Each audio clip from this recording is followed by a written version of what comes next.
ஈசனின் அருளை பெற்ற நந்தியம்பெருமான். நந்தியின் அருள் இருந்தால்தான் மனிதர்களுக்கு மட்டுமின்றி தேவர்களுக்கும் முக்தி கிடைக்கும். இந்த உலகத்தில் எதையும் கண்டிக்கவும் தண்டிக்கவும் செய்வதற்கான அதிகாரத்தை நந்திக்கு சிவபெருமான் வழங்கியிருக்கிறார். அதனாலேயே தேவர்களும் நந்தி தேவரை போற்றி துதிக்கின்றனர். எல்லா உயிர்களையும் ஒரு காலத்தில் ஓய்வுபடுத்தலை மகா சங்காரம் என்கிறார்கள். இந்த அதிகாரத்தை சிவபெருமான் நந்தி தேவருக்கு அளித்திருக்கிறார். நந்தி தேவருக்கு ருத்ரன் என்ற பெயரும் உண்டு. இதற்கு துக்கத்தை ஓட்டுகிறவன் என்று பொருள். அதே போல் தூயவன் சைலாதி எனவும் நந்தியை அழைப்பார்கள்.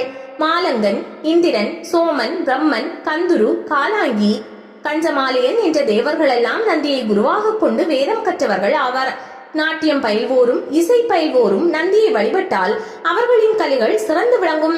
நந்தி தேவருக்கு அருகம்புல் மாலையும் சிவப்பு அரிசி நைவேத்தியமும் நெய் விளக்கு தீபமும் வைத்து வழிபட வேண்டும். நந்தியை வழிபடும் போது சிவனடியில் சரண் புகுந்து சிவ தியானத்தில் ஆழ்ந்திருக்கும் நந்தியம்பெருமானே, மூலவர் சன்னதிக்கு சென்று உமையவளோடு அருளும் ஈஸ்வரனை தரிசிக்க எனக்கு உத்தரவு தாருங்கள் என்று பிரார்த்திக்க வேண்டும். சிவபெருமானின் முக்கண்ணின் பார்வைக்கு எதிரில் நிற்க நந்தி தேவரை தவிர வேறு யாராலும் இயலாது. இது சிவபெருமானே நந்தி தேவருக்கு அளித்த வரமாகும்.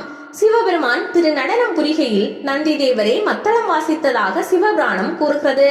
பிரதோஷ காலம் மட்டுமின்றி எக்காலத்தும் நாம் சிவபெருமானிடம் வைக்கும் வேண்டுதல்களை நந்தி தேவரிடம் வைத்தால் போதும். அவர் அதை பரமேஸ்வரனிடம் கொண்டு சேர்த்து விடுவார் என்பது ஐதீகம்.